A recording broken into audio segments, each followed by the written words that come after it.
All right, so now I can talk to you all about the Pantheon expansion and how that is going to change this tier list of Seven Wonders Duel Age 1 cards. So the very first thing to be said is these yellow cards that were at S tier are now like super S tier in the Pantheon expansion because it becomes so important to have a money lead on your opponent. All right, so those will stay S tier. And Tavern especially stays S tier. Tavern just becomes even more brighter. All of them become bright with the Pantheon expansion, but Tavern becomes super, super, super bright. All right. Ungodly bright in this expansion that adds God cards.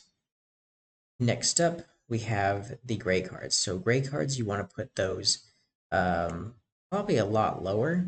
And I feel that because unless you don't see, unless these two science cards are out there, the corresponding science card, you may want to grab the gray card so that you can save a coin. Pay one coin and then this becomes free, and 3 coins for your opponent.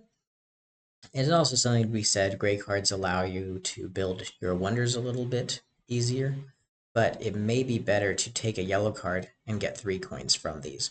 So I'm really basing this on, I'm assuming I have a single yellow card at the start of age 1.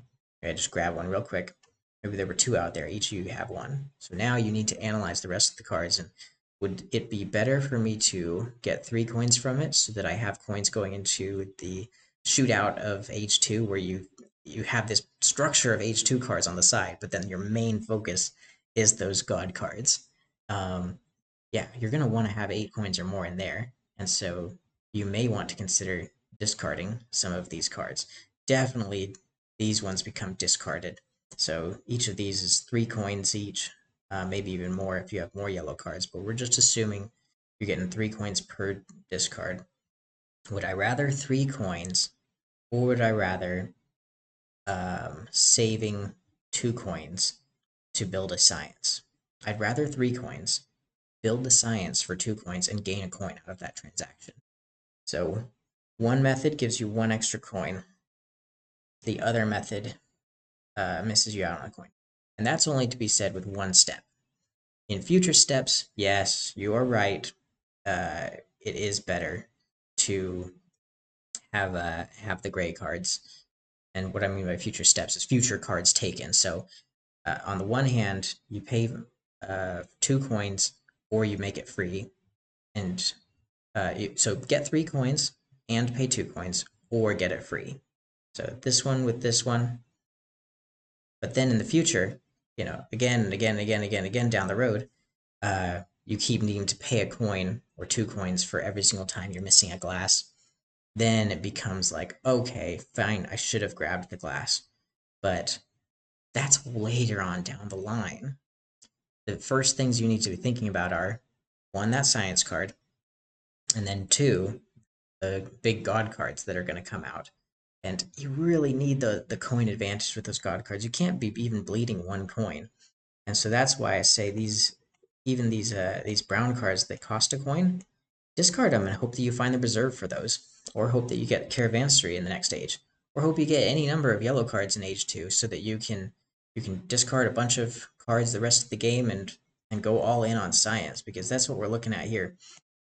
So these science cards become super S tier. Maybe these two are A tier. And then I'm putting the brown cards down at B tier. Yeah, we'll make a statement here, even though the brown cards are important. You know, the free ones are at B tier, and then the not free ones are at C tier.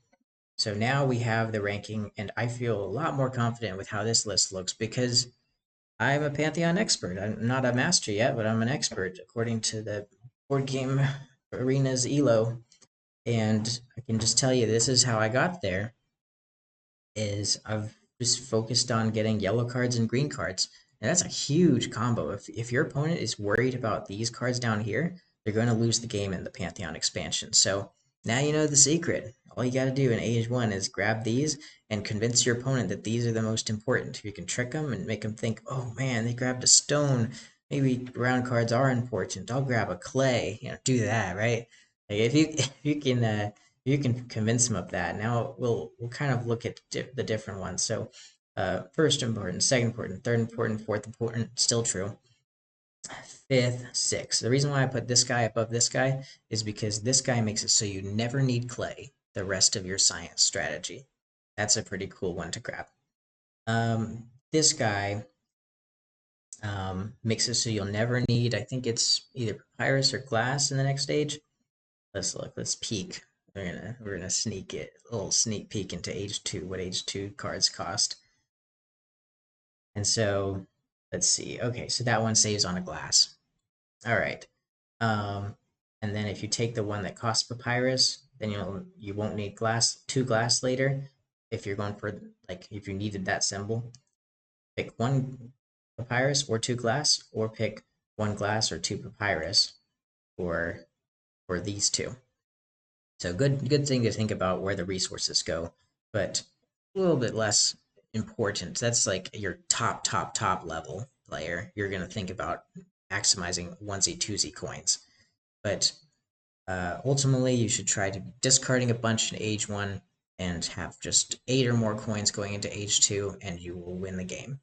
You'll just grab all of the god cards. You'll go first in the next stage, or at least you'll try to maneuver the structure so you go first. You'll take raw. You'll steal a wonder from your opponent. If that's not an option, you take Tanit, get 12 coins. Don't let your opponent have a coin advantage. They take a good god, you take a good god. They take a good god, you take a good god. And then they run out of money, you take a good god.